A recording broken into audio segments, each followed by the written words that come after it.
Kia ora and g'day everyone, welcome to New Zealand Outdoor Blades. Today is my absolute honour and privilege to be interviewing James Kendrick, here to my left of Ngāti Tāwhaki hapu, and James has got some family taonga or heirlooms that we'd love to talk about now. Welcome James and kia ora, and can you just please tell me a little bit about the tool and the weapon here that I understand has been used in the Battle of Ōrākau, please? So first and foremost, I'll introduce myself. Ko mauna pohatu tuku mauna, ko hini matarua tuku awa, ko Ngāti Tāwhaki tuku hapu, ko Tūhoe tuku iwi, ko Te Uruera raua ko hini kukuhurangi, raua ko Te Pari Kōtua, raua ko Piripi Teheuheu, raua ko Whakamoe, raua ko Doherty, raua ko Melbourne oku tīpuna, ko Tahiria toku māma, ko Keoweni toku pāpa, ko Hemi toku ingoa. So I'm of the iwi Tūhoe, of the hapu Ngāti Tāwhaki. Our home is within the rainforest of the Uruera. So the question was asked around the taonga that sit in front of me. So the Colonial Adze was used in the Battle of Ōrākau. So Tūhoe were participants in the Battle of Ōrākau, Ngāti Tāwhaki. So the Adze belonged to Piripi Teheuheu, my great-great-great-grandfather, a Rangitira of Ngāti Tāwhaki. The 31st of March 1864 was the day of the Battle of Ōrākau. The Colonial Forces were like maggots, infinite in numbers. Tūhoe fought alongside Rewi Maniapoto and a small group of other iwi, Rāukawa, at that battle. We fought for 3 days. We as Tūhoe, or Ngāti Tāwhaki, had never encountered the European way of fighting before. This was our first skirmish with the European. We would kill the soldiers. Our first killing, we would either use this adze here like we have here, or a greenstone patu, and split the chest of the soldier open and then rip the heart out and hold it up and then start to devour it. Rewi stood taihoa Tūhoe. That is not how we fight now. That's savagery. So this tuki was in that battle. The Crower who was the owner of this tuki got killed in that battle. This tuki was brought back home by another whānau member who fought in the battle, a Rangitira, a warrior by the name of Tānua. The Anua's main tool of weaponry was a taiaha. So we have an oral kōrero of the Battle of Ōrākau from a member of the whānau that fought in that battle. So this tuki was used in that battle. This tuki has killed people. This tuki now represents peace. Excellent. Kia ora, James, and just sort of as a closed question, I understand it was 1864 in the Waikato, and there are multiple different iwi, including your own iwi and hapu, stood against British regular forces. This is British regular forces, redcoats, muskets and bayonets. And my limited historical knowledge is that you set up a redoubt of some sort there, and then the British regular forces, there were some colonial irregulars there as well, basically did a frontal assault on the redoubt. And could you just explain how you understand that combat would have actually occurred at that point? So you've got a line of British soldiers advancing into your fortifications with rifle and bayonet. So what would have happened then, James? So the trench warfare, we had outer trenches. We did not have enough time to actually construct Ōrākau. Yeah. Ōrākau was smacked up over 2 days and 2 nights, and then the British arrived. They had cannons, and it was strategic. They held off firing the muskets out of the trenches. They let the British come forward so far, and then there was an arsenal of bullets or musket balls came out of Ōrākau and dropped the British.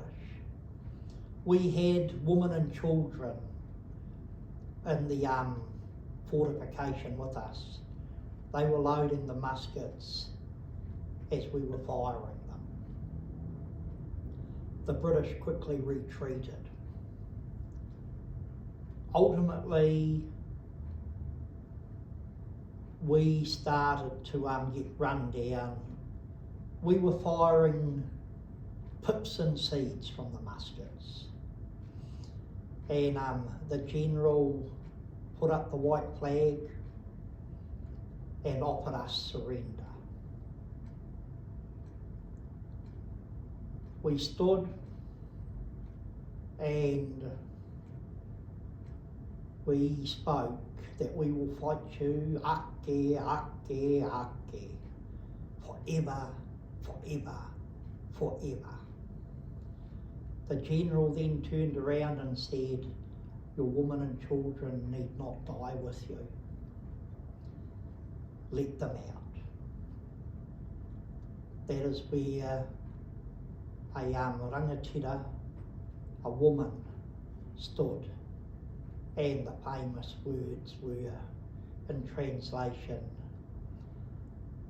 if our men die here, we will die here alongside them.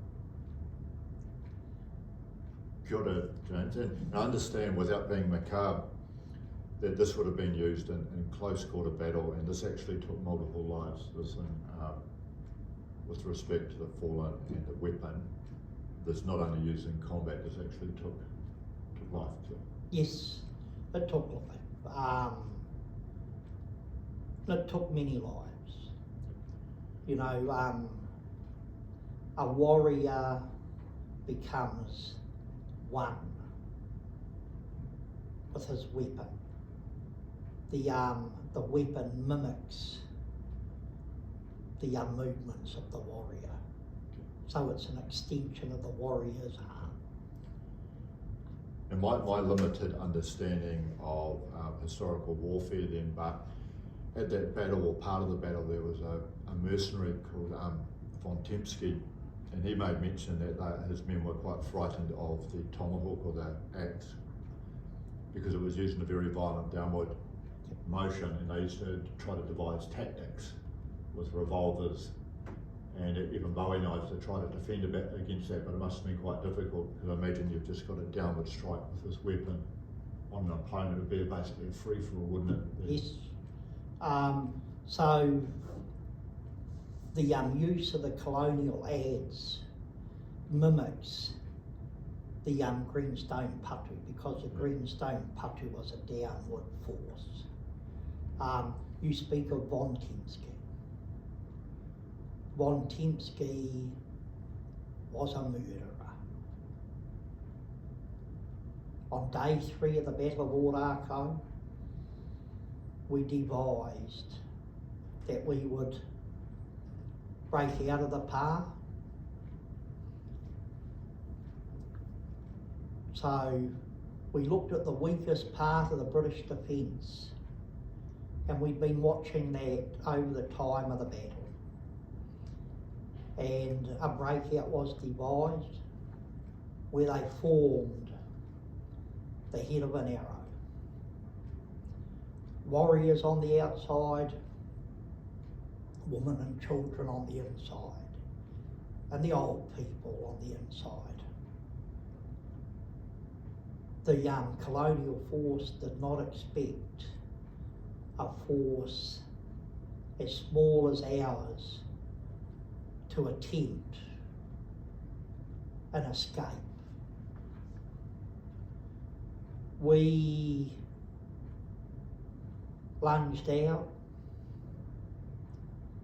and we made a direct run for the swamps.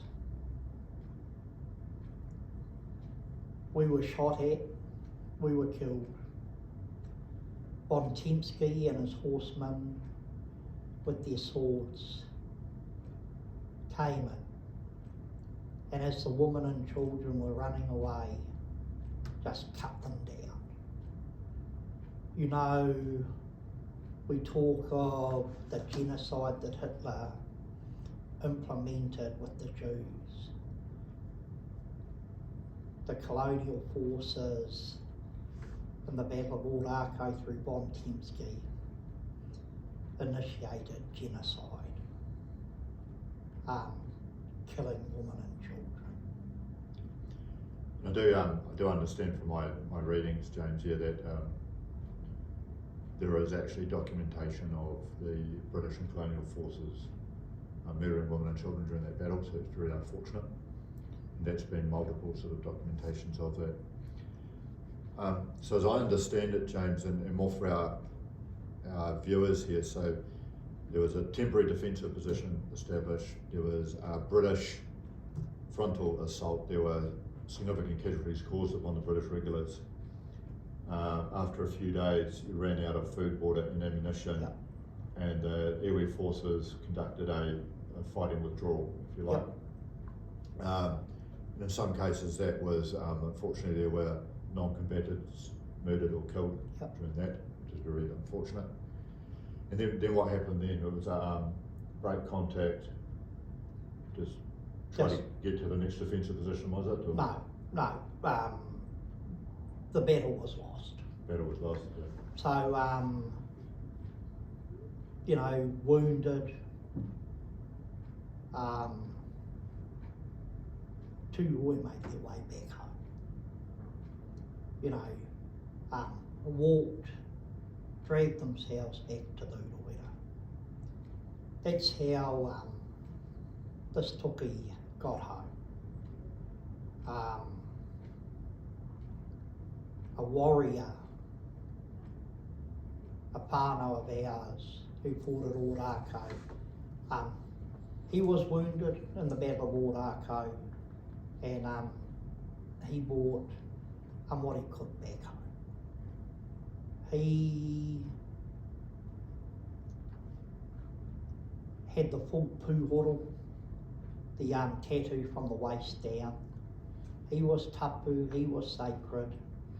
I remember my grandmother when she was a little girl, he came back to where we come from, and her mother and father said, oh, you go and tell that old coot to come over for tea and tell him to have a wash.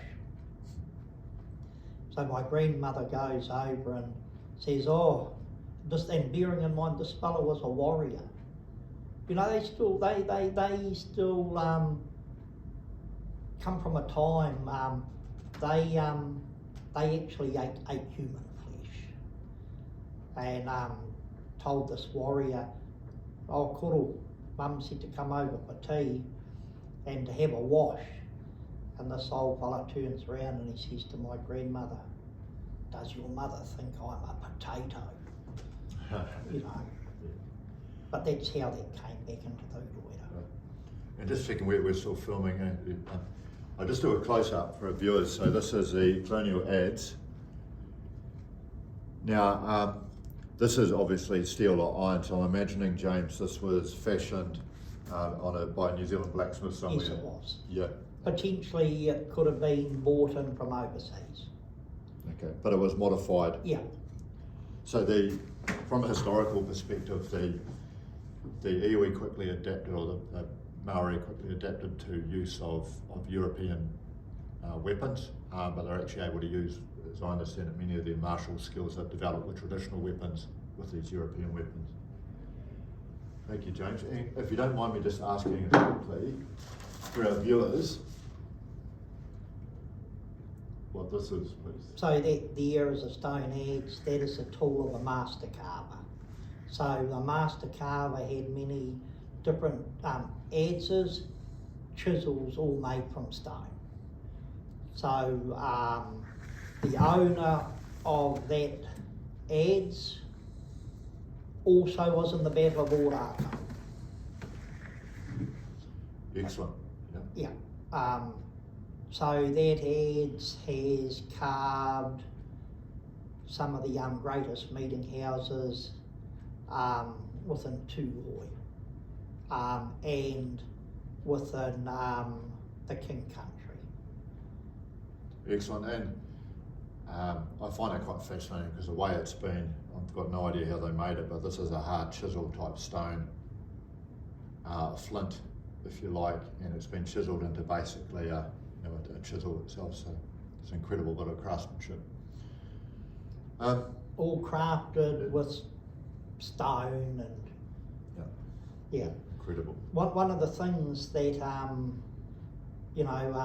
the British admired the Māori and their form of trench warfare. So the British never ever had trench warfare until they came out and fought us. Yep. They took trench warfare back. Trench warfare was a key within the First World War at the Dardanelles at Gallipoli. Yep. And it had that greater success for us as Māori at defending, so the British actually took that back home with them. That's a really important historical fact too. So the trench warfare, again for the viewers, was used in New Zealand in the 1860s, in fact in the 1840s as well, against the British. So it's actually very early on adopted by the Maori. Just my last question, James, if you don't mind, is for us and for the viewers. Could you please explain the flag or insignia to your behind you there, please? So the flag represents total autonomy. So Tūhoe are one iwi now that has totally severed their reliance on the British Crown. They've totally severed their reliance on the New Zealand government. We have mana motahaki as autonomy. We have total autonomy within the Urewera. People like the equivalent to Horizons Regional Council have no mana in the Urewera. We adapt our own law practices within the Urewera, and we're on a journey of unlearning and relearning. So what we actually forget sometimes is the tutor is actually in the form of greenery. The tutor is actually in the form of a bird with feathers. We as Tūhoe have learned to walk alongside them. What might be of interest to your viewers who have an understanding of the dance that we performed when we went to war, being the haka. So the haka was actually given to us by a little bird. Now, old people, through observation and listening, when you go into the bush today, there's one little bird that will always come out and see you first, and that's the fantail. When you look at the fantail, how he pivots and stances across the trees, his movements mirror a lot of the movements of the haka. So us as iwi Māori learned from that little bird that when he's doing those actions, he actually distracts us. So we brought it into context in the form of a haka to actually distract our opponents. It's awesome. It's one of my favourite birds too. I did not know that, James. Well, I think we'll wrap it up there, but just in closing, thank you, James Kendrick of Ngāti Tāwhaki Hapo of the Tūhoe. This was an incredible privilege to be able to provide your experience and family oral history passed down through generations about your history, about the Battle of Ōrākau, and also about the carving stone here in the Colonial Adze. So incredible opportunity and history just gathered here. So it's really kia ora, James. I really appreciate it. Kia ora, thank you. Thanks everyone.